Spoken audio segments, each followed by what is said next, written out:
Students, welcome to Gangwar ERDR institute.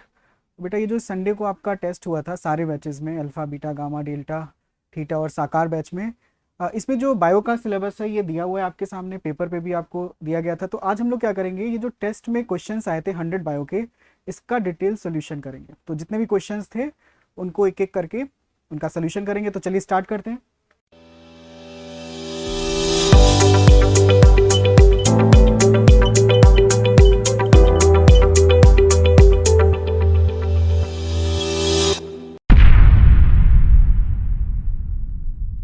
First question कह रहे हैं कि difference between glomerular filtrate and blood plasma. Glomerular filtrate और blood plasma में क्या डिफरेंस है? तो अगर आप ब्लड प्लाज्मा की बात करें तो इसमें कई टाइप्स की प्रोटीन होती है। ब्लड प्लाज्मा में फाइब्रिनोजेन, ग्लोबुलिन और एल्बुमिन, ये प्रोटीन्स ब्लड प्लाज्मा में तो प्रेजेंट हैं, लेकिन ग्लोमेरुलर फिल्ट्रेट्स में ये प्रोटीन्स नहीं होती। तो correct answer is A. Proteins के बेसिस पर हम डिफरेंस कर सकते हैं ग्लोमेरुलर फिल्ट्रेट को और ब्लड प्लाज्मा को। इनका अपना काम भी होता है, आपको पता है, ये क्लॉटिंग में हेल्प करता है। ग्लोबुलिन डिफेंस मैकेनिज्म,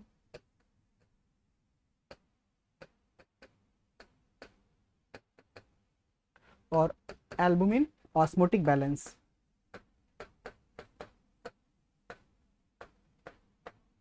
तो करेक्ट आंसर ए हो जाएगा।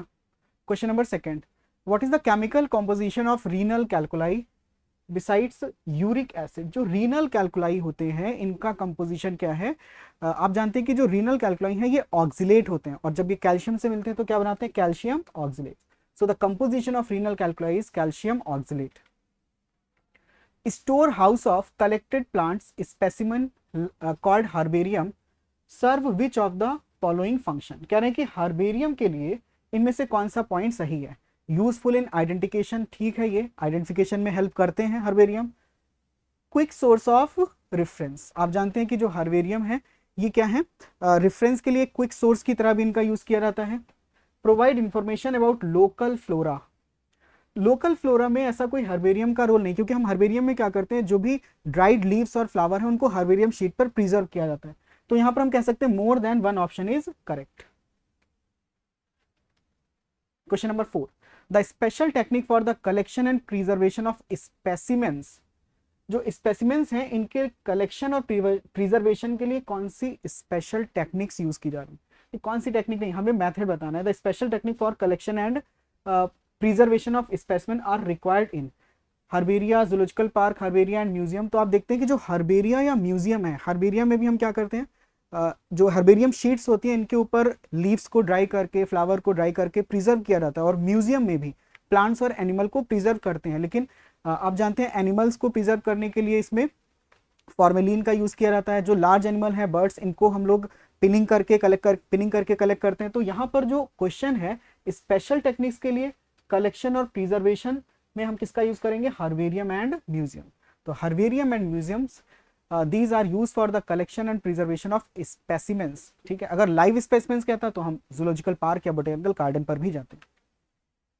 Question number 5, oxy haemoglobin dissociate into oxygen and deoxy haemoglobin at. Oxy haemoglobin का डिसोसिएशन कहां पर होता है? टिश्यू में। और अगर टिश्यू में डिसोसिएशन हो रहा है तो टिश्यू में ऑक्सीजन की कंसंट्रेशन कम है और CO2 की कंसंट्रेशन ज्यादा है। तो हम कह सकते हैं कि low oxygen pressure in tissue, low oxygen pressure in tissue. तो करेक्ट आंसर क्या हो जाएगा? A. Toddy is produced by, toddy का प्रोडक्शन जो है ये सैप से होता है। It is fermentation of sap from the palms. Palms के सैप के फर्मेंटेशन से टॉडी का प्रोडक्शन किया जाता है। क्वेश्चन नंबर 7 कह रहे हैं कि filtration and sedimentation are the sewage treatment steps involve in. तो फिल्ट्रेशन और सेडिमेंटेशन का यूज प्राइमरी ट्रीटमेंट में करते हैं। प्राइमरी ट्रीटमेंट को ही हम फिजिकल ट्रीटमेंट भी बोलते हैं। It is also called physical treatment. Secondary treatment को बायोलॉजिकल ट्रीटमेंट कहा जाता है।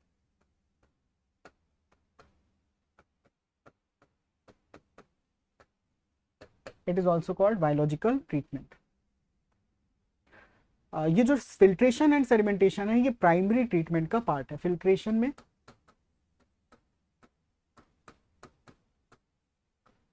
फ्लोटिंग डेब्रीज को रिमूव किया जाता है। Floating debris are remove by the sequential filtration. और सेकेंडरी ट्रीटमेंट में सेडिमेंटेशन में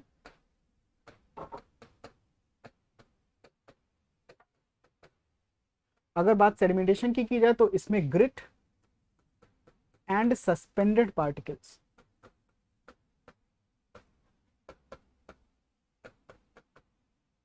ग्रिट और सस्पेंडेड पार्टिकल्स को हम सेडिमेंटेशन के थ्रू रिमूव करते हैं। तो ये दोनों स्टेप, चाहे प्राइमरी ट्रीटमेंट हो और ये फिल्ट्रेशन हो या सेडिमेंटेशन, ये दोनों किसके पार्ट हैं?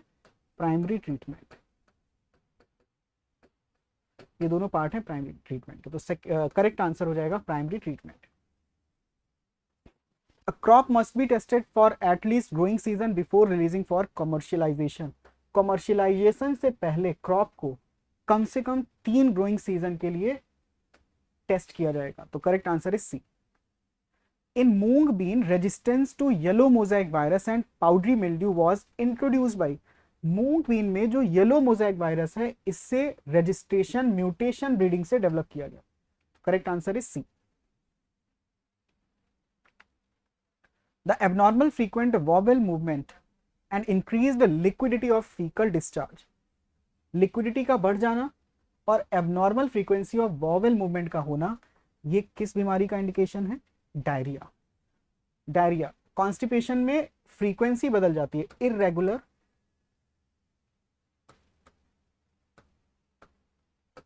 Irregular bowel movement. तो कह रहे हैं कि डायरिया में क्या है, लिक्विडिटी बढ़ेगी और एबनॉर्मल फ्रीक्वेंसी हो जाएगी बॉवेल मूवमेंट की, लेकिन कॉन्स्टिपेशन में बॉवेल मूवमेंट क्या हो जाते हैं? इर्रेगुलर। तो अगर इर्रेगुलर बॉवेल मूवमेंट पूछा जाएगा तो कॉन्स्टिपेशन, और एबनॉर्मल फ्रीक्वेंसी बॉवेल मूवमेंट की पूछी जाएगी इंक्रीज्ड लिक्विडिटी के साथ, तो आंसर होगा डायरिया। क्वेश्चन नंबर 11 देखते हैं। Mucus secreted by the goblet cell combined with the bicarbonate maintain the alkaline medium of the intestine. The source of bicarbonate is, तो बाइकार्बोनेट का जो सोर्स है वो क्या है? पैंक्रियास। क्योंकि आप जानते हैं कि जो म्यूकस और बाइकार्बोनेट हैं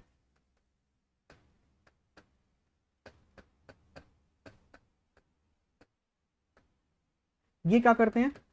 जो इंटेस्टाइनल म्यूकोसा है इसको प्रोटेक्ट करते हैं एसिडिक मीडियम से, और ये प्रोवाइड करते हैं alkaline medium. Protect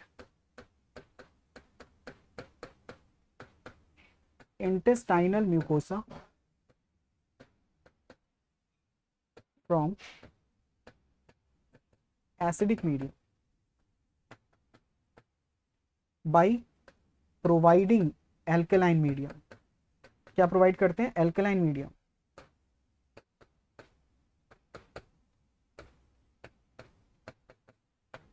acidic medium से प्रोटेक्ट करते हैं और एल्कलाइन मीडियम प्रोवाइड करते हैं। Inner lining of gut, stomach and liver is composed of. तो अगर हम गट की बात करें, स्टमक की बात करें या लिवर की बात करें, जो इनकी इनर लाइनिंग है ये किसकी बनी होती है?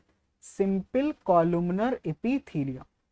सिंपल कॉलुमनर एपिथेलियम, क्योंकि सिंपल स्क्वामस एपिथेलियम जो है ये जो एयर फिल्ड सैक होते हैं लंग्स की, वॉल ऑफ ब्लड वेसल्स, इन सब में बनाती है। लेकिन अगर हम गट स्टमक की बात करें तो यहाँ पर कौन सी एपिथेलियम है? Simple columnar epithelium. Next question, which organic compound is produced by fermentation and used to partially replace fossil fuel. Fossil fuel के रिप्लेसमेंट के लिए किसका यूज किया जा रहा है? और ये फर्मेंटेशन से प्रोड्यूस हो रहा है। तो अगर आप देखें इथेनॉल, एक कंपोजिशन होता है गैसोहॉल। तो गैसोहॉल में क्या होता है? Gasoline plus alcohol.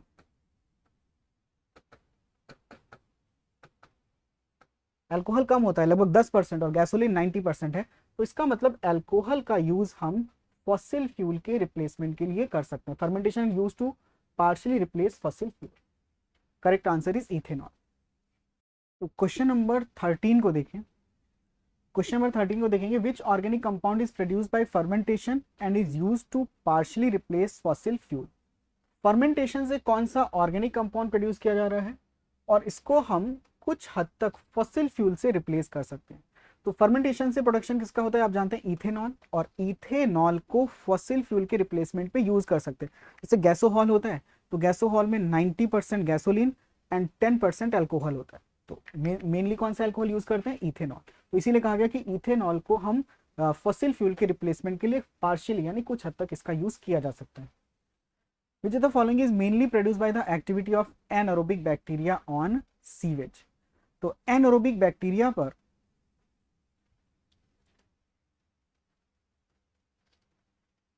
आप जानते हैं कि जो मार्श गैस है, मार्श गैस क्या होती है, CH4। तो मार्श गैस को हम यूज करते हैं जब एनारोबिक स्लज डाइजेस्टर होता है। आप जानते हैं वहां पर एनारोबिक स्लज डाइजेस्टर में एनारोबिक बैक्टीरिया यूज किए जाते हैं, और जब ये एनारोबिक बैक्टीरिया फंक्शन करते हैं तो Marsh gas plus H2S plus carbon dioxide produce होती है। तो करेक्ट आंसर क्या होगा इसका, ए मार्श गैस। और ये कहां होता है बेटा, anaerobic sludge digester.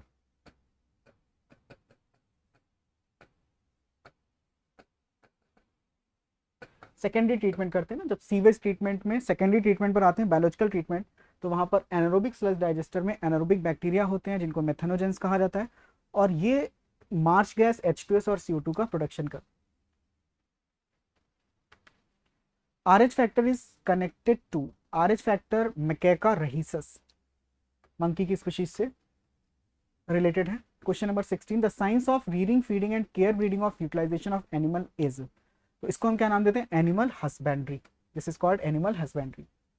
हिमग्री develop by the hybridization and selection of wheat resistant against rust pathogen is a variety of wheat. ये किसकी वेराइटी है, वीट की। वो किससे इसका रेजिस्टेंस किससे किसके लिए है, leaf and stripe rust and hill bunt, इनसे रेजिस्टेंस देता है ये हिमग्री। किसकी वैरायटी है, वीट की। Question number 18, which of the following centre can moderate the function of the respiratory rhythm centre. तो रेस्पिरेटरी रिदम सेंटर को कौन मॉडरेट करता है, pneumotaxic centre. It is located on upper pons region. Apneustic centre कहां होता है, lower pons region में। Vasopressin stimulate reabsorption of water and reduction of the urine secretion, hence vasopressin is otherwise called, इसको ADH या फिर anti diuretic hormone कहा जाता है। Selaginella differs from Pteris in which of the following character. Selaginella जो है वो terrace से किस कैरेक्टर पर डिफरेंट शो करता है। तो आप जानते हैं कि जो सिलेजिनेला और सैल्विनिया है इनमें हेट्रोस्पोरस कंडीशन होती है। Selaginella and Salvinia, they are called heterosporous pteridophyte. दो और होते हैं, एजोला एंड मार्शिलिया। तो हेट्रोस्पोरस कंडीशन के बेसिस पर सिलेजिनेला को टेरिस से हम क्या कर सकते हैं, डिफर कर सकते हैं। Which the following which what is the number of vertebrae present in thoracic, cervical, lumbar, sacral and कॉकिंग्स। तो आपको एक फॉर्मूला बताया था 712 511। ये क्या है, सर्वाइकल,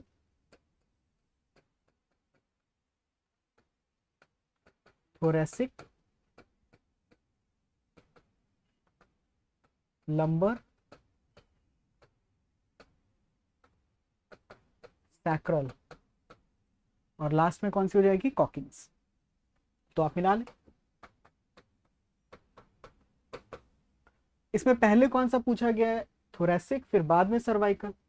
तो थोरेसिक का नंबर कितना होगा, 12। तो थोरेसिक 12 हो जाएंगी, cervical 7, lumbar 5, sacral and coccyx 1 1। तो करेक्ट आंसर इज वी।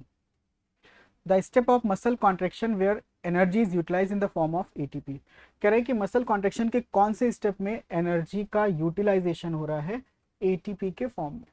तो एटीपी के फॉर्म में एनर्जी कब यूज होती है, जब क्रॉस ब्रिज का फॉर्मेशन होगा। तो क्रॉस ब्रिज के फॉर्मेशन में एटीपी यूज होती है, लेकिन जब क्रॉस ब्रिज की ब्रेकिंग होती है तो एटीपी वहां पे बस लगा रहता है, लेकिन उसकी एनर्जी यूज नहीं हो रही है। तो आंसर क्या होगा, फॉर्मेशन ऑफ क्रॉस ब्रिज, इसमें एटीपी का यूज होगा। ब्रेकिंग ऑफ क्रॉस ब्रिज में एटीपी की एनर्जी का यूटिलाइजेशन नहीं होता, एटीपी लगा होता है लेकिन उसकी एनर्जी यूज नहीं हो रही। The intestine and stomach in mammals are lined by. तो आपसे पूछा गया है कि मैमल्स के इंटेस्टाइन और स्टमक की जो लाइनिंग है ये किसकी बनी होती है, तो it is made up of columnar epithelium. लेकिन डिफरेंस है, आपको बताया गया था कि इंटेस्टाइन में क्या होते हैं, माइक्रोविलाई, और ये माइक्रोविलाई कैसा अपीयरेंस देते हैं, ब्रश बॉर्डर एपिथेलियम बनाते हैं, लेकिन स्टमक में माइक्रोविलाई नहीं होते। In the thoracic wall, if the thoracic wall but not the lungs in man are punctured, thoracic wall को तो पंक्चर किया गया लेकिन लंग्स को पंक्चर नहीं किया गया। तो अगर thoracic wall को पंक्चर कर दिया जाएगा तो आप जानते हैं मैन में जो ब्रीदिंग है वो वैक्यूम या सक्शन पंप पर बेस्ड होती है। जो thoracic wall है, thoracic चैम्बर, इसके अंदर सक्शन बना हुआ है और सक्शन की वजह से ही हम इनहेलेशन, इंस्पायरेशन और एक्सपायरेशन करते हैं। अगर ये सक्शन ब्रेक कर दिया जाए तो फिर इंस्पायरेशन और एक्सपायरेशन नहीं हो पाएगा। तो आप लंग्स को ना पंक्चर करें, केवल थोरेसिक वॉल को भी पंक्चर कर देंगे तब भी पर्सन कोलैप्स हो जाएगा, क्योंकि वैक्यूम या सक्शन पंप लॉस हो जाएगा। So person will die as the lungs are collapsed. Choose the correctly matched pair. Correctly matched pair बताना है तो सीएडी एथेरोस्क्लेरोसिस, ये तो सही है। Tetany disorder of the neuromuscular junction, tetany neuromuscular junction का डिसऑर्डर नहीं है। न्यूरोमस्कुलर ये जो टिटैनी है ये किसका डिसऑर्डर है, rapid spasm in the muscles. Gout में क्या होता है, inflammation of joints, inflammation in joints. और अस्थमा, इन्फ्लेमेशन इन ब्रोंकाइटिस, अगर हम देखें यहां पर बात करें, inflammation in bronchus.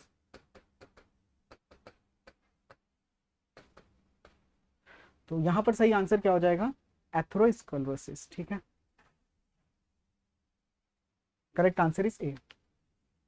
Which of the following is the genotypic ratio of Mendel, which of the following is genotypic ratio of to Mendel's monohybrid cross. एक cross होगा मोनोहाइब्रिड मेंडल का तब भी, 2 होंगे, 10 होंगे, जितने भी होंगे, अगर मोनोहाइब्रिड क्रॉस है तो जीनोटिपिक रेशियो 1:2:1 ही रहेगा, चाहे एक क्रॉस हो, 2 क्रॉस हो या फिर 10। अलग अलग का पूछा गया ना, 2 monohybrid cross. So the largest amount of cellulose among the natural material, सबसे ज्यादा सेलुलोज नेचुरल मटेरियल में किसमें होता है, कॉटन फाइबर्स में। Which is correct, correct statement पूछा गया, कह रहे हैं कि tracheids are unicellular with wide lumen. आपको मैंने बताया था कि जो ट्रैकिड्स हैं ये यूनिसेलुलर होते हैं और वेसल्स मल्टी सेलुलर होते हैं। ट्रैकिड्स की ल्यूमेन नैरो होती है और वेसल्स की ल्यूमेन ब्रॉड होती है। तो tracheids are unicellular with wide lumen, ये तो गलत हो गया। यूनिसेलुलर तो है लेकिन ल्यूमेन वाइड नहीं है।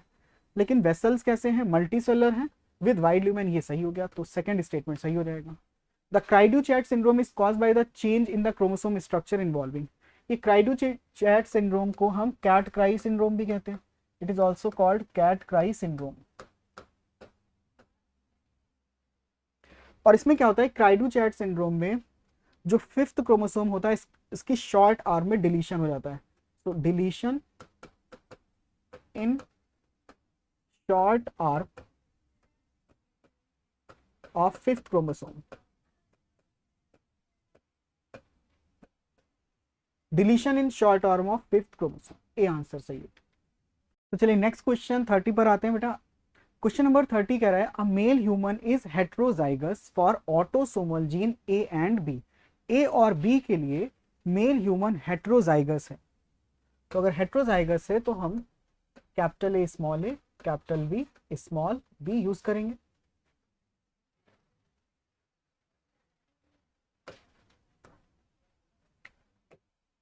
Capital A small A, capital B small B. फिर आगे कह रहे हैं कि also hemizygous for the haemophilic gene H. Haemophilic gene के लिए हेमीजाइगस कंडीशन है। अच्छा, हीमोफिलिक जीन एच है तो ये हीमोफिलिक जीन कौन से क्रोमोसोम पर होगा, एक्स क्रोमोसोम पर, क्योंकि आप जानते हैं हीमोफीलिया एक्स लिंक्ड डिसऑर्डर है, एक्स क्रोमोसोम से रिलेटेड है। और हेमीजाइगस है तो हेमीजाइगस का मतलब जैसे हेमीजाइगस का मतलब ये हाफ क्रोमोसोम, एक्स और वाई अगर मेल की बात करें तो ये केवल एक्स को इफेक्ट करेगा, वाई को इफेक्ट नहीं करेगा। What proportion of sperm will be ABH। आपको बताना है कि ABH कितने स्पर्म के प्रोपोर्शन में होगा। तो यहां पर पहले देख लें कि ए और बी के लिए इन्होंने कहा कि हेट्रोजाइगस कंडीशन है और हेमीजाइगस कंडीशन किसके लिए है, hemizygous condition haemophilic gene H के लिए। तो हीमोफिलिक जीन एच जो है वो किस क्रोमोसोम से एसोसिएटेड होगा, एक्स से, क्योंकि हीमोफीलिया एक्स लिंक्ड है। अब अगर हम यहां पर देखिए गैमीट का फॉर्मेशन कितना होगा, तो हेटेरोजाइगस कंडीशन 3 है। तो अगर हम गैमीट की बात करेंगे तो यहाँ पर गैमीट होंगे 2⁻3, यानी कितने गैमीट्स बनेंगे, 8 गैमीट्स। तो क्या क्या गैमीट्स होंगे पहले इनको देख लेते हैं। Capital A small, capital A, capital B, capital A, small A, capital B and small a, small b. Capital A, capital B, capital A, small A, capital B and small a, small b. अब X और Y को लगा दें यहां पर।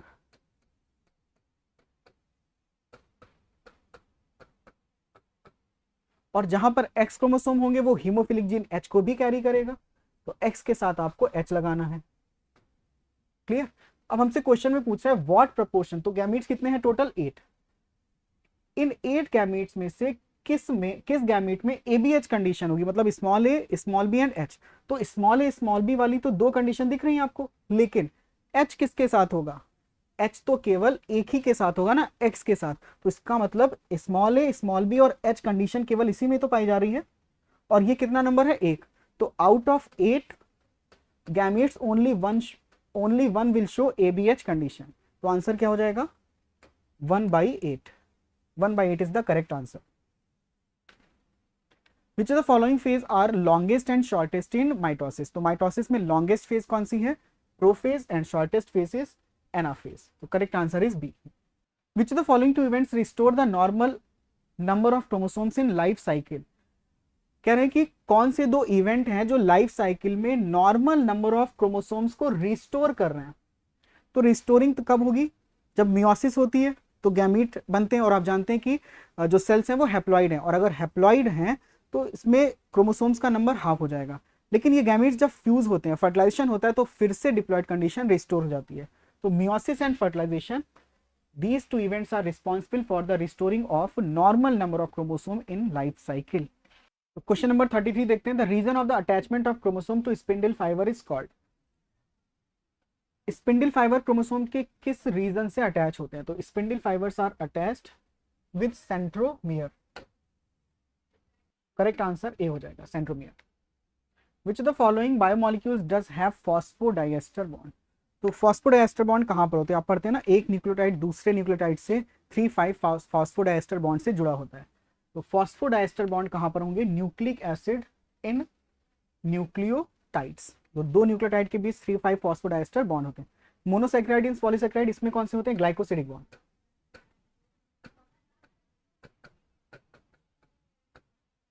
Polysaccharide में जो monosaccharide हैं ये ग्लाइकोसिडिक बॉन्ड से जुड़े रहेंगे।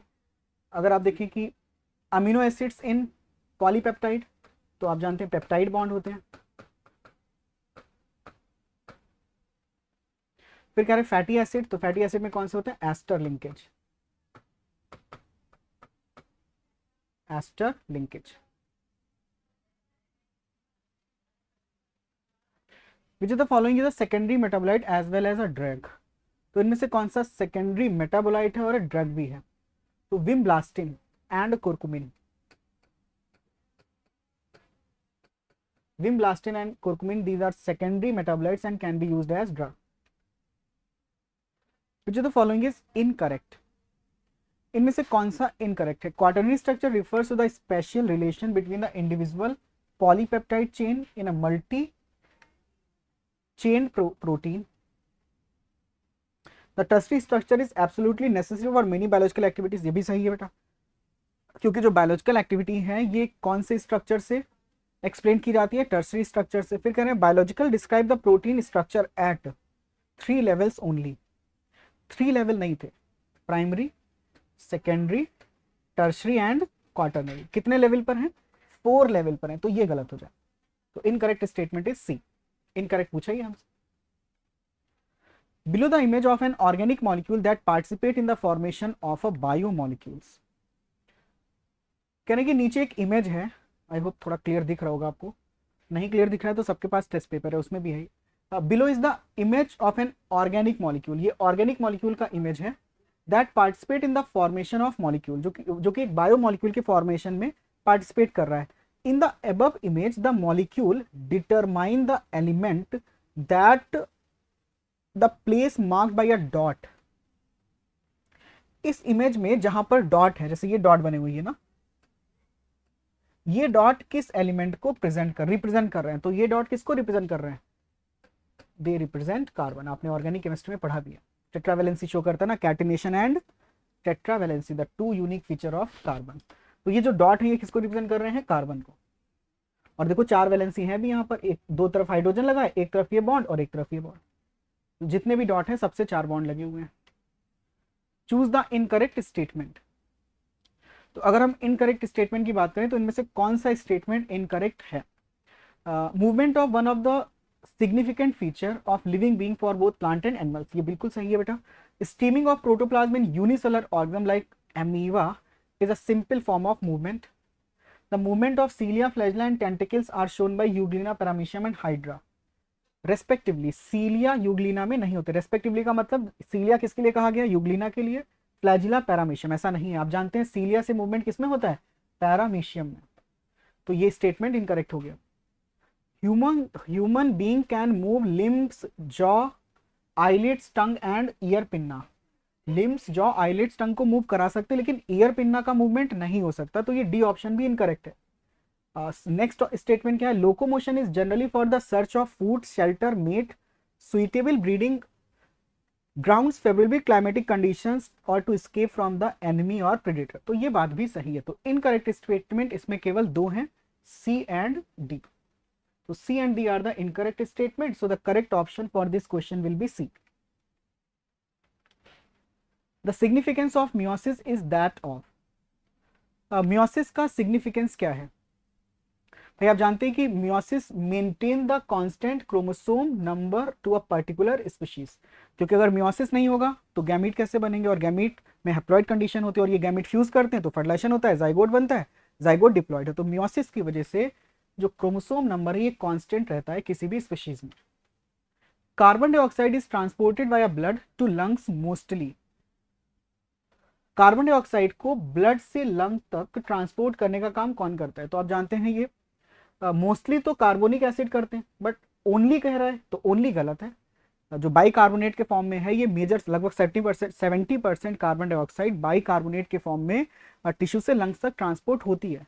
लेकिन और भी तो चीजें हैं, हीमोग्लोबिन के फॉर्म में भी तो ट्रांसपोर्ट होती है, जिसको हम क्या नाम देते हैं? Carbamino haemoglobin, Hb+CO2 and carbonic acid. अब ये ऑप्शन सही होता अगर इसमें ओनली ना लगा होता, है ना। तो मोस्टली पूछा गया तो मोस्टली 2 चीजें हैं आपकी, एक हीमोग्लोबिन के फॉर्म में और दूसरा बाइकार्बोनेट। प्लाज्मा से भी होता है लेकिन बहुत कम। During which phase of centromere split and chromatids move towards the opposite pole by shortening of spindle fibres attached to centromere. तो किस फेज में स्प्लिटिंग होती है सेंट्रोमियर की और जो क्रोमोसोम्स हैं वो ऑपोजिट पोल की तरफ मूव करते हैं? This is for anaphase. ये कंडीशन किसमें पाई जाती है? एनाफेज में। Match the following column and choose the correct option. तो वेजिटेबल क्या है? Asparagus, medicine, aloe vera, ornamental, tulip and gloriosa, Liliaceae के हैं, और फूड के लिए एलियम सेपा, प्याज। तो मैच करा लें बेटा। 1A 2C 3D and 4B, A option हो जाएगा। If a dwarf pea plant was treated with gibberellic acid, it grew as a tall as the pure tea plant। कह रहे हैं कि कोई डॉर्फ पी प्लांट था और इस पर जिब्रेलिक एसिड को स्प्रेड किया गया। जिब्रेलिक एसिड जब इस पर छिड़का गया तो ये कितना लंबा हो गया? जितना एक टॉल पी प्लांट था। तो छोटे प्लांट पर जिब्रेलिक एसिड स्प्रेड किया गया और इससे इसकी लंबाई बिल्कुल जो टॉल पी प्लांट था उसके बराबर हो गई। फिर कह रहे if this treated plant is crossed with a pure tall plant then the phenotypic ratio of is likely to be। जिस प्लांट पर जिब्रेलिक एसिड छिड़क करके इसको बड़ा किया गया, इस प्लांट को प्योर टी प्लांट के साथ जब क्रॉस कराया गया तो हमें बताना है कि फिनोटिपिक रेशियो क्या हो जाएगा। तो फिनोटिपिक रेशियो क्या होगा देखते हैं भाई क्या है। अगर हम जो शॉर्ट प्लांट था उसका जीनोटाइप क्या होगा? Small T. अब इस शॉर्ट प्लांट को बड़ा तो कर दिया गया, तो बड़ा इज द, हम ये कह रहे हैं कि इसका फिनोटाइप चेंज हुआ ना, लेकिन जीनोटाइप तो चेंज होगा नहीं। जीनोटाइप तो स्मॉल टी था, जिब्रेलिक एसिड का यूज करके इसकी लेंथ को बढ़ा दिया गया, लेकिन अभी भी जीनोटाइप क्या रहेगा? Small T. तो ये स्मॉल टी जीनोटाइप किस प्लांट का है? जिस प्लांट पर जिब्रेलिक एसिड का ट्रीटमेंट करा करके उसकी लेंथ बढ़ाई गई। और जो प्योर टाल प्लांट होगा, प्योर टाल प्लांट ये क्या होगा? Capital T, this is a pure टाल प्लांट, प्योर टॉल प्लांट। और ये कौन सा है? ये प्लांट जो जिसका ट्रीटमेंट किया गया जिब्रेलिक एसिड से, tall plant after gibberellic acid treatment. तो जिब्रेलिक एसिड का ट्रीटमेंट करके इसकी लंबाई तो बढ़ा दी गई, टॉल तो हो गया, लेकिन जीनोटाइप तो चेंज नहीं होगा। अब आप जानते हैं कैपिटल टी स्मॉल टी, ये एक गैमीट बनाएगा, ये भी एक गैमीट बनाएगा, और दोनों फ्यूज होंगे। फिर कह रहे हैं इन दोनों का क्रॉस करा दिया गया, इन दोनों का क्या करा दिया गया? क्रॉस। तो इनका जब क्रॉस कराया गया तो जो जनरेशन आएगी that is capital T small T. और कैपिटल टी स्मॉल टी कैसा होगा? टॉल। मतलब सारे प्लांट कैसे होंगे? टॉल होंगे, सारे प्लांट टॉल हो जाएंगे। In nature which radiation provide enough energy to convert nitrogen to nitrogen oxide. तो नाइट्रोजन ऑक्साइड, नाइट्रोजन को नाइट्रोजन ऑक्साइड में कन्वर्ट करने के लिए जो एनर्जी है वो कहां से मिलती है? Ultraviolet radiations. Which enzyme are likely to be act on the baked potatoes eaten by man starting from the mouth and is moved down the alimentary canal?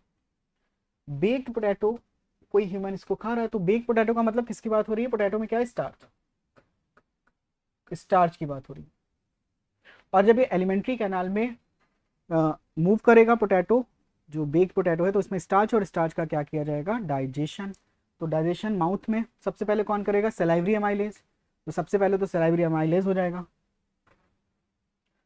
फिर स्टमक में कोई डाइजेशन होता नहीं, क्योंकि स्टमक में protein का basically digestion होता है। फिर उसके बाद अगर हम देखें तो पैंक्रियाटिक जूस में पैंक्रियाटिक अमाइलेज होगा, और फिर उसके बाद इंटेस्टाइनल जूस सक्कस इंटेरिकस में डाइसेक्राइड्स होगा। तो यही आंसर सही होना चाहिए। इसमें क्या करें? कार्बोक्सी पेप्टाइडेज, तो प्रोटीन के लिए, और ट्रिप्सिन, तो डी नहीं होगा बेटा। कौन सा होगा सही आंसर? सी। ये डाइसेक्राइड कहां पर होगा? Succus इंटेरिकस, intestinal juice.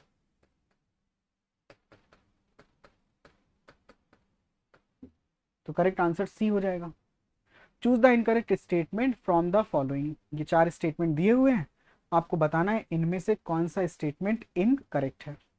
तो पहला, skeletal muscles have a stripe appearance under the microscope and hence called striated muscles. बिल्कुल सही है। स्केलेटल मसल्स में स्ट्राइप्स होते हैं, स्ट्रेशंस होते हैं, इसीलिए हम इनको स्ट्रेटेड या स्ट्राइप मसल्स कहा जाता है इनको। Each organized skeletal muscle in human body is made up of number of muscle bundle और fascia। जो स्केलेटल मसल्स हैं, आपने पढ़ा होगा कि जो मसल्स हैं इनकी कवरिंग एपीमाइसियम मसल्स के अंदर कई सारे क्या होते हैं? Muscle bundle. इनको क्या नाम देते हैं? फैसिकल्स। इन मसल बंडल की जो कवरिंग होती है वो कनेक्टिव टिश्यू की बनी होती है, जिसको फेशिया कहा जाता है। मसल बंडल के अंदर लॉन्ग सिलिंड्रिकल पैरेलली अरेंज क्या होते हैं?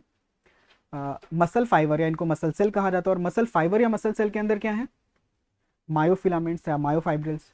तो हमसे कह रहे हैं कि जो ऑर्गेनाइज्ड स्केलेटल मसल है ह्यूमन में, made up of number of muscle bundle. Muscle bundle को फेशिया नहीं कहा जाता, मसल बंडल को क्या कहा जाता है? Fascicles. They are called fascicles. Fascicles क्या है? जो फैशिया होता है वो फैसिकल्स की कवरिंग होती है। तो हम कहते हैं जो फैशिया है ये कनेक्टिव टिश्यू लेयर है, और ये मसल बंडल या फैसिकल्स की कवरिंग बनाती है। तो इनकरेक्ट पूछा गया, तो इनकरेक्ट बी स्टेटमेंट हो जाएगा। Match the terms given in the column 1 and with their physiological process given in column 2। Match कराना है भाई, मैच कराइए। प्रॉक्सिमल कॉन्वोल्यूटेड ट्यूब्यूल, तो पीसीटी में 70 से 80% इलेक्ट्रोलाइट्स का रीएब्जॉर्प्शन होगा। डिस्टल कॉन्वोल्यूटेड ट्यूब्यूल, अगर डिस्टल कॉन्वोल्यूटेड ट्यूब्यूल की बात की जाए तो it help in the ionic balance mechanism. Henle's loop क्या करता है? यूरिन का कंसंट्रेशन करता है। काउंटर करंट मैकेनिज्म का काम क्या है? Maintenance of the concentration gradient in medulla, concentration gradient में हेल्प करेगी।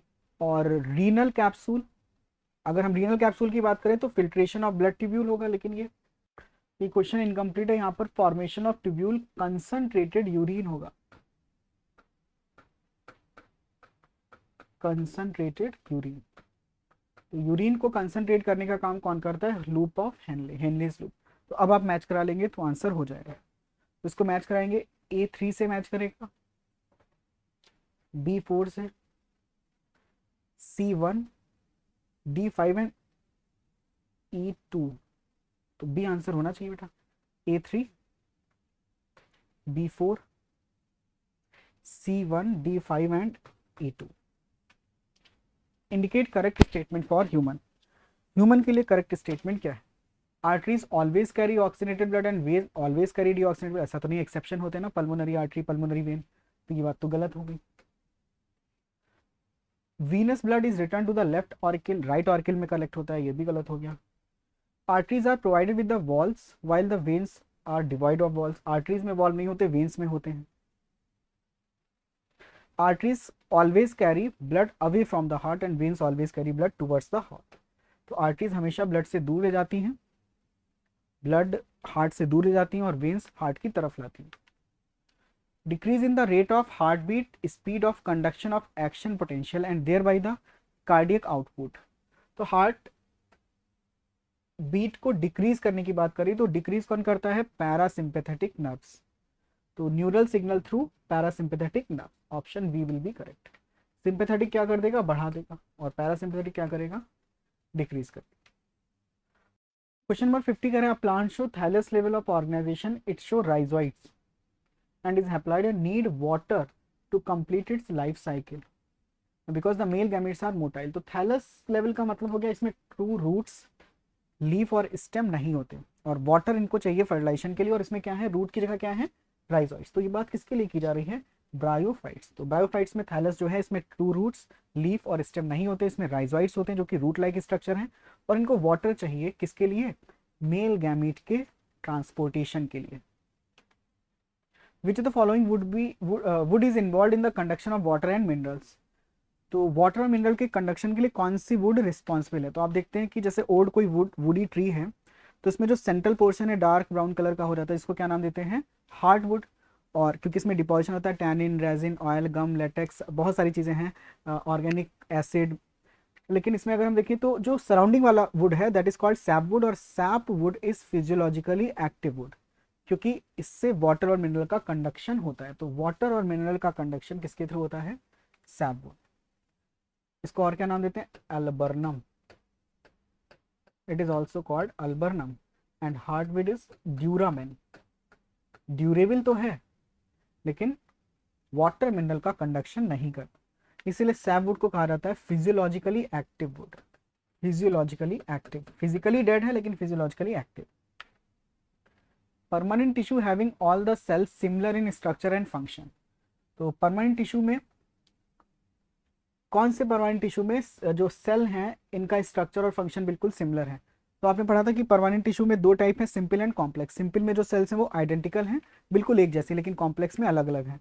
तो यहाँ पर बात किसकी की जा रही है? Simple. During the formation of primary plant body specific regions of the apical meristem produces. तो एपिकल मेरिस्टेम, जो मेरिस्टेम है वो ग्राउंड टिश्यू, वैस्कुलर टिश्यू और डर्मल टिश्यू सबको बनाते हैं। आंसर हो जाएगा D. Which one has long cylinder and coiled stem tendril. तो स्टेम टेंड्रिल के एग्जाम्पल क्या है? Gourds and grape vine, pumpkin, cucumber, ये सब है, गॉड्स में आएंगे, गॉड्स भी आते हैं। तो गॉड्स एंड ग्रेप वाइन में क्या होता है? Stem tendril. क्लैडोड क्या है? एक single internode long modified stem for photosynthesis. Example भी आपको बताया गया, Ruscus and Asparagus. Ruscus and Asparagus. Fibrous root system of wheat develops from. तो वीट जो है मोनोकॉट है, और मोनोकॉट में फाइब्रस रूट सिस्टम होता है। आप जानते हैं कि जो मोनोकॉट में प्राइमरी रूट होती है ये शॉर्ट लिव्ड होती है, और अगर शॉर्ट लिव्ड है तो कुछ टाइम के बाद इसकी डेथ हो जाएगी। तो बेस ऑफ स्टेम से कई सारी रूट्स निकलती हैं, थ्रेड लाइक होती हैं, और जो कि बेटर एब्जॉर्प्शन और एंकरेज कराती हैं। तो फाइब्रस रूट सिस्टम कहाँ से निकलता है? नेक्स्ट क्वेश्चन पर आते हैं। और बेटा नेक्स्ट क्वेश्चन में कह रहे हैं Fleming, Chain and Florey were awarded Nobel prize in 1945। तो 1945 में फ्लेमिंग, चेन और फ्लोरी को नोबेल प्राइज किस लिए दिया गया? क्योंकि आप जानते हैं फ्लेमिंग ने पेनिसिलियम नोटेटम में पेनिसिलियम नोटेटम से सबसे पहले एंटीबायोटिक्स रिपोर्ट की, डिस्कवर की।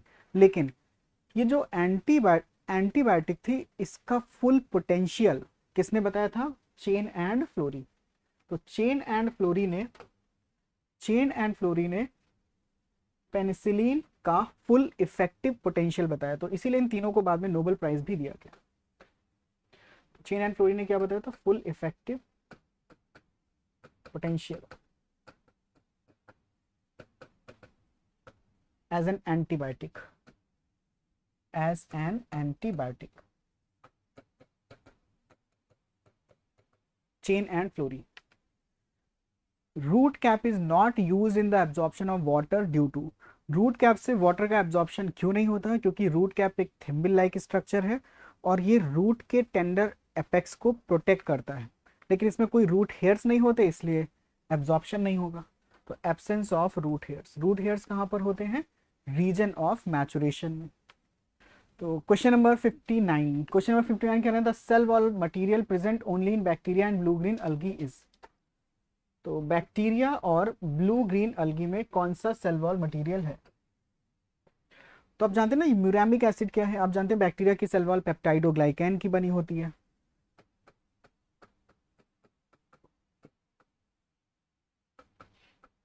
इसको म्यूरिन भी कहा जाता है ना।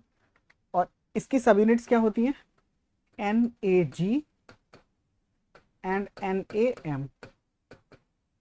तो अब यहां पर NAG की फुल फॉर्म क्या होती है, N acetyl glucosamine, this is N acetyl glucosamine. और NAM क्या होता है,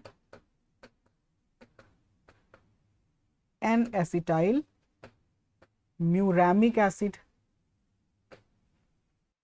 एन एसिटाइल म्यूरामिक एसिड। तो यहां पर सीधे पेप्टाइडोग्लाइकैन या म्यूरिन ना दे करके, पेप्टाइडोग्लाइकैन या म्यूरिन ना दे करके म्यूरामिक एसिड दिया गया। और ये किसका पार्ट है, NAM का। NAM सब यूनिट है किसकी, पेप्टाइडोग्लाइकैन। आप जानते हैं क्रॉस लिंकिंग से जुड़े रहते हैं लोग। फंजाई विदाउट सेक्सुअल और परफेक्ट स्टेज, तो आपने देखा जो ड्यूट्रोमाइसिटीज है इसको फंजाई इम्परफेक्टाई भी कहा जाता है, ऑल्सो कॉल्ड फंजाई इम्परफेक्टाई, क्योंकि इसमें कोई भी सेक्सुअल स्टेज नहीं होती। The process of transfer of genetic material from one bacterium to another through the bacteriophage, तो इसको क्या नाम देते हैं, ट्रांसडक्शन। इसको डिस्कवर किया था जिंडर एंड लिडरबर्ग, जिंडर एंड लिडरबर्ग। तो एक बैक्टीरिया से दूसरे बैक्टीरिया में जेनेटिक मटेरियल का ट्रांसफर अगर किसी वायरस या बैक्टीरियोफेज के थ्रू हो रहा है then this is called transduction, discovered by Zinder and Lederberg. किसमें, Salmonella टाइफीम्यूरियम।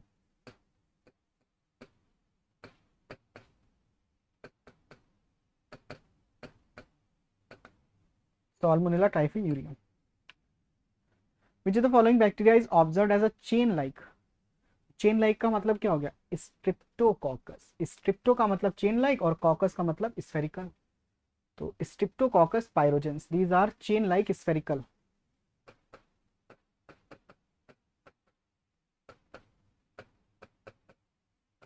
Chain like spherical bacteria Streptococcus. Strepto का मतलब होता है चेन लाइक और कॉकस का मतलब spherical.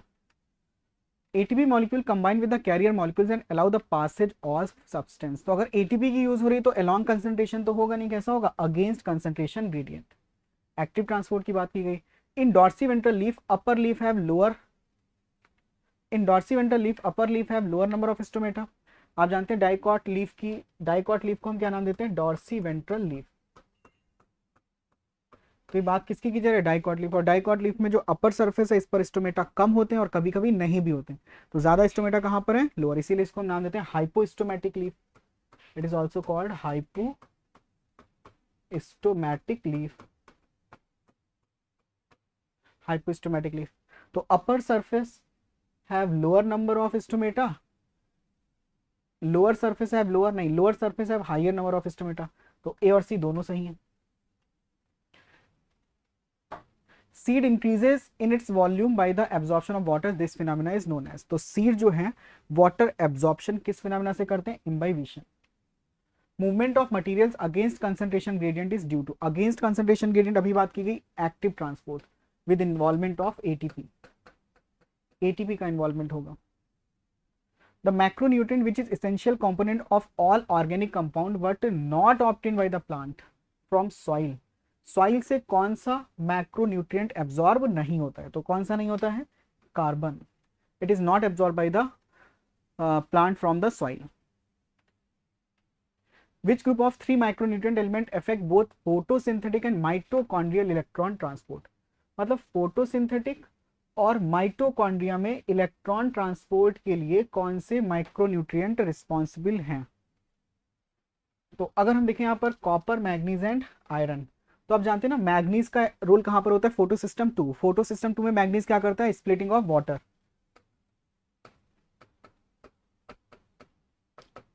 Splitting of water,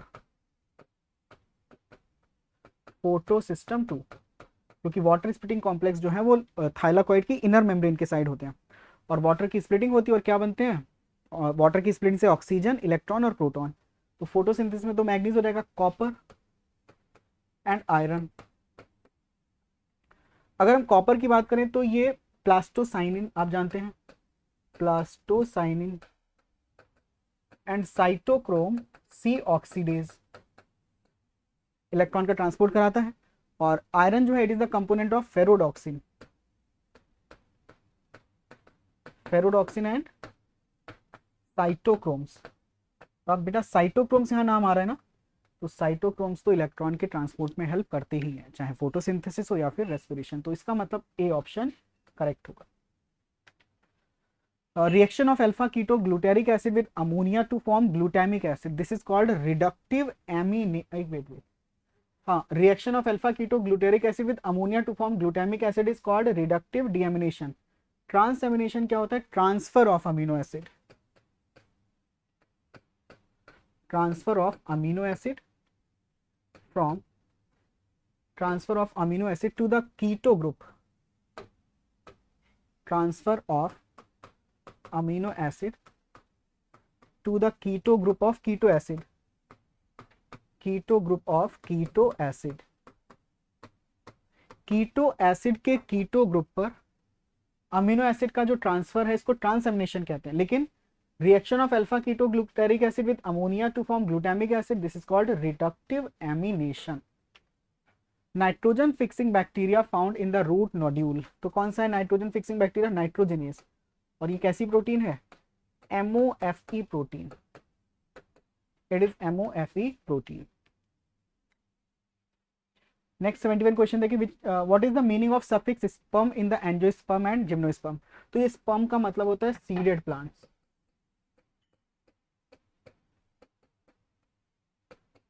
both produce seed, दोनों क्या प्रोड्यूस कर रहे हैं, seed. Question number 72, red colour of Rhodophyta is due to the, क्या लिखा, red colour of Rhodophyta is due to the predominance phycoerythrin. किसकी वजह से होता है, फाइकोइरिथ्रिन की वजह से।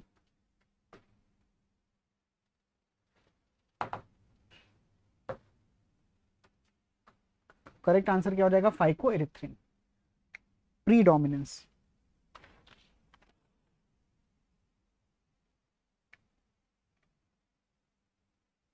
Question number 73, in which group the gametophytic phase is dominant, photosynthetic and independent and sexually reproducing. तो गैमेटोफिटिक फेज डोमिनेंट किसमें होती है, ब्रायोफाइट्स में।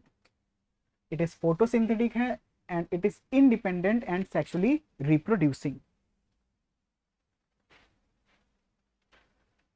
All of the following is correct with respect to the large intestine। तो large intestine के लिए इनमें से कौन सा करेक्ट है, एक्सेप्ट मतलब इनकरेक्ट पूछा गया। Which of the following is correct with respect to large intestine, except मतलब आपको इसमें इनकरेक्ट फाइंड करना है। इन चारों में से लार्ज इंटेस्टाइन के लिए कौन सा इनकरेक्ट स्टेटमेंट है, नो सिग्निफिकेंट डाइजेस्टिव एक्टिविटी, बिल्कुल सही, डाइजेस्टिव एक्टिविटी ज्यादा नहीं होती है लार्ज इंटेस्टाइन में।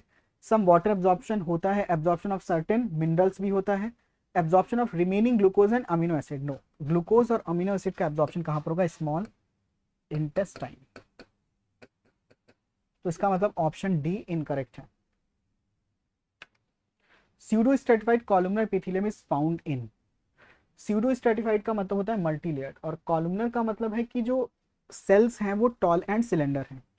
तो मैंने जब आपको कंपाउंड एपिथेलियम में पढ़ा रहा था तो उसमें मैंने आपको बताया था कि मेल यूरिथ्रा की जो एपिथेलियम है वो स्यूडो स्ट्रेटिफाइड कॉलमनर है, और मैंने कहा था इस पॉइंट को आप याद कर लेंगे, और देखिए वही क्वेश्चन आया भी है कि स्यूडो स्ट्रेटिफाइड कॉलमनर एपिथेलियम कहां पर पाई जाती है, मेल यूरिथ्रा में। एनसीईआरटी में नहीं है लेकिन अलग से बताया गया था, स्यूडो स्ट्रेटिफाइड कॉलमनर एपिथेलियम। जब कंपाउंड एपिथेलियम बता रहे थे तो उन्होंने कहा था कि इसको डिवाइड किया गया स्ट्रेटिफाइड एंड ट्रांजिशनल, और फिर स्ट्रेटिफाइड में भी कई सारे थे, तो वहीं पर ही बताया था ये pseudostratified columnar epithelium male urethra में पाई जाती। Inner surface of fallopian tube bronchi and bronchioles are lined by, तो ये हॉलो ऑर्गन्स हैं। फैलोपियन ट्यूब, ब्रोंकाई, ब्रोंक्यूल्स कैसे ऑर्गन है? हॉलो। और अगर हॉलो ऑर्गन्स है तो यहाँ पर सीलिएटेड एपिथेलियम होती है। Correct answer is D. And the function of ciliated epithelium is to move particles in specific direction. जैसे आपने ब्रोंक्यूल्स में देखा म्यूकस को स्पेसिफिक डायरेक्शन में मूव कराती है, और फैलोपियन ट्यूब में ओवा को। Which of the following is a loose connective tissue? Loose connective tissue के दो होंगे बेटा, एरियोलर एडिपोज दोनों होगा, तो यहाँ पर ये दोनों सही है। Which of the following is a loose connective tissue? तो लूज कनेक्टिव टिश्यू में एरियोलर भी आता है और एडिपोज भी आता है, दोनों में कॉमन क्या है? कहां पर है ये? Beneath the skin, located beneath the skin. हाँ, लेकिन फंक्शन एरियोलर कनेक्टिव टिश्यू में आप जानते हैं मैक्रोफेजेस होते हैं, फाइब्रोब्लास्ट होते हैं, मास्ट सेल होते हैं, है ना। और एडिपोज टिश्यू में ये they are specialised for the storing fat. तो दोनों बीनीथ द स्किन है, तो इसका आंसर तो दोनों होना चाहिए, both A and B. The mast cell secrete the following substance? Mast cell heparin, histamine, serotonin सभी का सिक्रीशन करती है, all of the above. Colchicine is obtain from the Colchicum autumnale. Colchicum autumnale जो है ये Liliaceae का member है। Colchicum autumnale belongs to Liliaceae. Green leaf like one internode long stem branch is called cladode. Cladode क्या है? एक फिल्लो clad है लेकिन इसमें एक इंटरनोड है ना, तो हमसे वही तो पूछा गया, वन इंटरनोड। एग्जाम्पल आपको अभी बताया, Ruscus and Asparagus. Opening of hepatopancreatic duct into duodenum is guarded by sphincter of Oddi. ये जो स्फिंक्टर ऑफ ओडाई है ये हिपैटोपैंक्रियाटिक डक्ट की ओपनिंग को ड्यूडेनम में गार्ड करता है। Corpus splendius, corpus splendens and splendens is the scientific name of Indian crow. तो इसमें ये कॉर्वस क्या है? जीनस।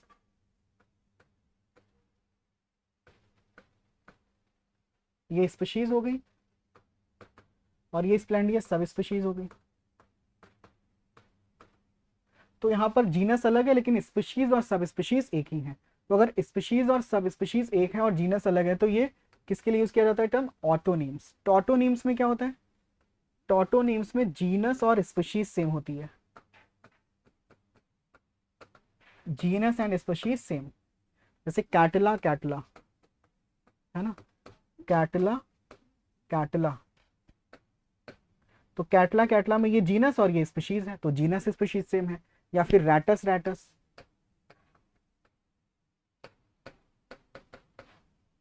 तो ये जीनस और ये स्पीशीज है। तो अगर जीनस और स्पीशीज सेम होंगे तो टॉटोनिम्स, और ऑटोनिम्स में स्पीशीज एंड सब species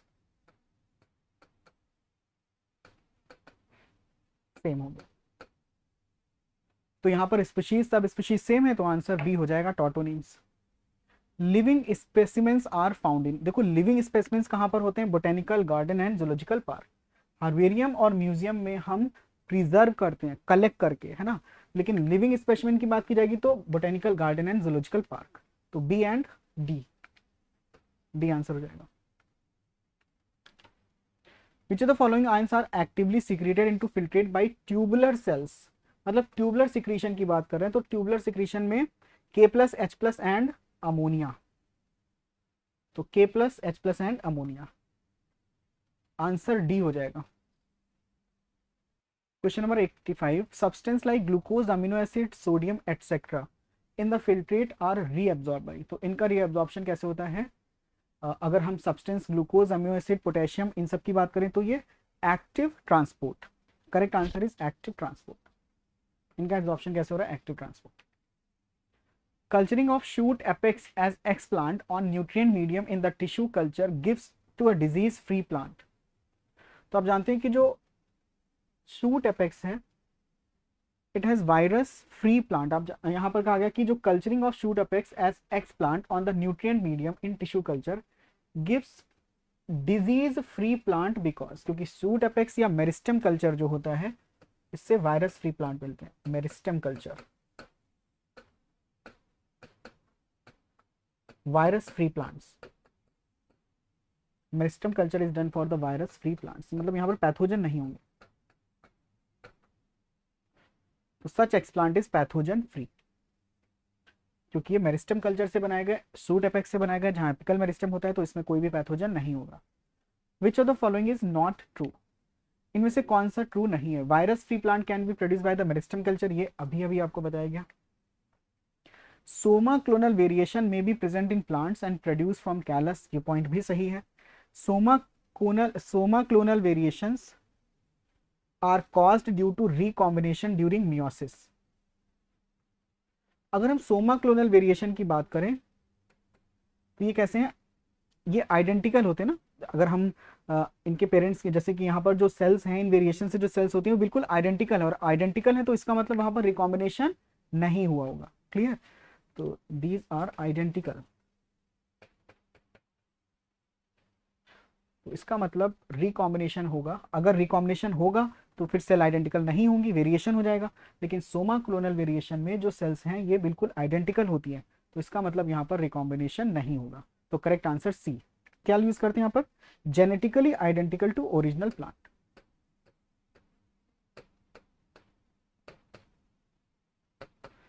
genetically identical to original, और अगर आइडेंटिकल है तो वेरिएशन नहीं होगा, रिकॉम्बिनेशन नहीं होगा। सेलेक्ट द रॉन्ग स्टेटमेंट, तो रॉन्ग स्टेटमेंट सेलेक्ट करते हैं। Lower the taxa more are the characteristic that the members within the taxon share. तो अगर हम टैक्सोनॉमिक हायरार्की की बात करें तो इसमें टैक्सा जितना लोअर होगा, जीनस स्पीशीज जितना नीचे जाएंगे, जो कॉमन कैरेक्टरिस्टिक्स होंगी वो टैक्सॉन शेयर करेंगे। Order is the assemblage of genera, order genera या जीनस के असेंबलेज से नहीं बनता, फैमिली के असेंबलेज से बनता है। Order is the assemblage of family which exhibit a few similar characters. Cat and dog, तो इसका मतलब सेकंड स्टेटमेंट करेक्ट हो गया, सॉरी इनकरेक्ट, पहला करेक्ट सेकंड इनकरेक्ट है। Cat and dog are included in the same family Felidae. Cat की family तो Felidae है, लेकिन डॉग की फैमिली क्या होती है, कैनिडी। डॉग की फैमिली कैनिडी है, तो इसका मतलब तीसरा स्टेटमेंट ही गलत है। कैट की तो फेलिडी है लेकिन डॉग की कैनिडी होती है, दोनों की फैमिली सेम नहीं है। Binomial nomenclature was introduced by Carolus Linnaeus, ये पॉइंट सही है। तो रॉन्ग पूछा गया था, तो 2 and 3 रॉन्ग है, डी ऑप्शन हो जाएगा। Match combination from the option given. अब आपको मैच करना है, जैसे कार्टिलेजनस जॉइंट में कुछ लिमिटेड मूवमेंट होता है ना, लेकिन अगर फाइब्रस जॉइंट की बात करेंगे तो मूवमेंट बिल्कुल भी नहीं होगा, और अगर साइनोवियल जॉइंट की बात करेंगे तो यहाँ पर मूवमेंट कंसिडरेबल होगा, काफी ज्यादा मूवमेंट है। तो कार्टिलेजनस जॉइंट में लिमिटेड मूवमेंट है, फाइब्रस जॉइंट में मूवमेंट नहीं है, और साइनोवियल जॉइंट्स में कंसिडरेबल मूवमेंट होगा। तो आप मैच कराएंगे तो इसमें A3B1C2 हो जाएगा, A3B1 and C2। What is true about hemoglobin, hemoglobin के लिए क्या ट्रू है। It is a dipeptide present in the red corpuscles of the blood worm. Blood worm एक एनिलीड होता है और इसमें ये हीमोग्लोबिन नहीं है ब्लड वॉर्म में। It is present in the dissolved state in the blood plasma in earthworm, ये भी गलत है। It is dipeptide in mammals, yes mammals में, और कहां पर है, रेड ब्लड कार्पल्स के अंदर है, तो करेक्ट आंसर सी होगा। सेलेक्ट द करेक्ट मैच, तो कॉलम 1 से कॉलम 2 को मैच कराना है, चलिए मैच कराते हैं। देखिए बेटा, XC2 conservation, botanical gardens distribution of plant of a given area of habitat। Quick referral system herbarium हो जाएगा। प्रिजर्व प्लांट म्यूजियम हो जाएगा, क्योंकि म्यूजियम में प्लांट और एनिमल दोनों को प्रिजर्व किया जाता है। एक्चुअल अकाउंट, ये थोड़ा सा इधर उधर हो गया है, एक्चुअली ये बोटेनिकल गार्डन के बाद जो डिस्ट्रीब्यूशन ऑफ प्लांट है, ये एक्चुअल अकाउंट, ये यहाँ से ये इधर होगा, इसके बाद होगा actual account distribution of plant of a given area of habitat. थोड़ा सा ये गड़बड़ हो गया, तो यहाँ पर देखेंगे तो हमारा ये क्विक रेफरल सिस्टम हर्बेरियम हो गया, प्रिजर्व प्लांट म्यूजियम हो गया, XC2 कंजर्वेशन बोटेनिकल गार्डन हो गया, तो बचा क्या, फ्लोरा बचा। तो डिस्ट्रीब्यूशन ऑफ प्लांट, यानी कि जो 4 है वो किससे मैच करेगा, 3 से। तो अब मैच करा ले बेटा, A4 B1 C2 and D3, D option हो जाएगा, A4 B1 C2 and D3। Which of the following enzyme initiate protein digestion, तो प्रोटीन डाइजेशन को कौन इनिशिएट करता है, प्रोटीन डाइजेशन कहाँ स्टार्ट होता है, स्टमक में। स्टमक में प्रोटीन का डाइजेशन कौन कराता है, पेप्सिन। और पेप्सिन क्या करता है, प्रोटीन को किस में कन्वर्ट करता है, peptones and proteases.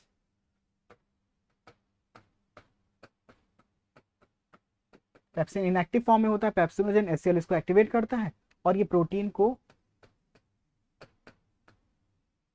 Peptone and proteoses, peptone और प्रोटियोजेस में कन्वर्ट कर देता है। तो answer is pepsin. Identify the correct statement about the joint diastole. अगर ज्वाइंट डायस्टोल की बात की जाएगी तो ज्वाइंट डायस्टोल में एट्रिया और वेंट्रिकल दोनों रिलैक्स स्टेट में होंगे, और अगर ज्वाइंट डायस्टोल में एट्रिया और वेंट्रिकल दोनों रिलैक्स स्टेट में है तो ट्राइकस्पिड और बाइकस्पिड वॉल्व तो ओपन होंगे लेकिन सेमी ल्यूनर वॉल्व क्लोज होंगे। तो यहां पर आंसर हो जाएगा bicuspid and tricuspid valves are open and semi lunar valves are closed.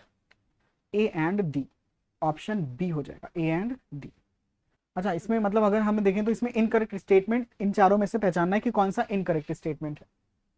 तो inside the kidney the cortical region extend in between medullary pyramid as renal pelvis.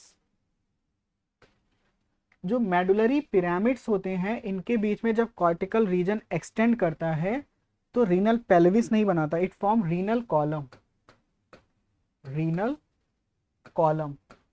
इसी को हम column of बर्टनी,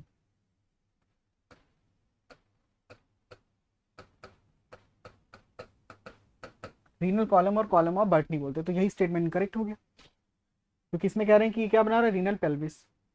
glomerulus along with Bowman capsule is called renal corpuscle, सही है। Renal corpuscles PCT and DCT of the nephron are situated in the cortical region. Kidney में भी cortex and medulla होते हैं ना, तो कॉर्टेक्स एंड मेडुला कहाँ कहाँ पर आप पढ़ते हैं ना, कई जगह है, जैसे कि एड्रिनल ग्लैंड में है, किडनी में है, ओवरी में है, ब्रेन में है। इन सभी को कॉर्टेक्स और मेडुला के बेसिस पर आउटर और इनर पार्ट में डिवाइड किया गया। फोर्थ ऑप्शन है the medullary zone of kidney is divided into few conical masses called medullary pyramid and projection into the calyces. ये भी सही, तो इनकरेक्ट स्टेटमेंट ए हो जाएगा।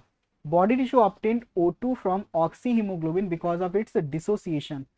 तो अगर हम ऑक्सीजन के डिसोसिएशन की बात करें बॉडी टिश्यू में, तो बॉडी टिश्यू में ऑक्सीजन ऑक्सी हीमोग्लोबिन क्यों डिसोसिएट होता है, क्योंकि वहां पर ऑक्सीजन की कंसंट्रेशन कम है और CO2 की कंसंट्रेशन ज्यादा है, लो O2 and CO2 concentration. Immunosuppressive agent which is produced bye trichoderma polysporum. तो ट्राइकोडर्मा पॉलीस्पोरम क्या बनाता है, साइक्लोस्पोरिन ए, और ये किसकी तरह वर्क करता है, इम्यूनोसप्रेसिव एजेंट। जब ऑर्गन ट्रांसप्लांटेशन होता है तो इसका यूज किया जाता है पेशेंट पर। स्टैटिन्स क्या होते हैं, blood cholesterol lowering agent.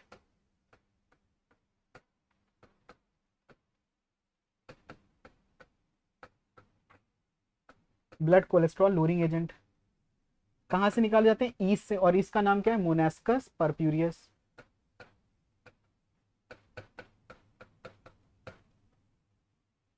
Streptokinase क्या है, ब्लड क्लॉट बस्टर।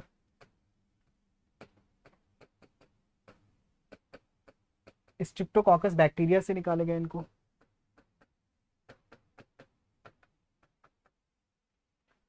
ठीक है, तो यहां पर हमसे ट्राइकोडर्मा पॉलीस्पोरम के बारे में पूछा गया, तो ये क्या बनाता है, साइक्लोस्पोरिन।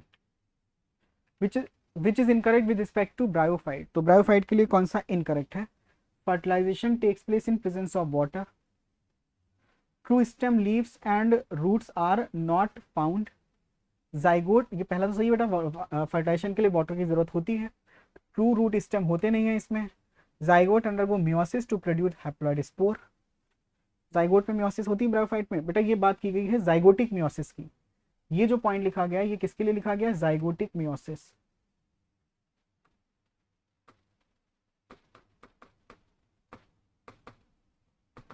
और ये जो जाइगोटिक मियोसिस है, ये जाइगोटिक मियोसिस किसमें शो होती है, जिनमें हैप्लॉन्टिक लाइफ साइकिल है। और अगर हैप्लॉन्टिक लाइफ साइकिल की बात करें तो मोस्ट ऑफ द अलगी,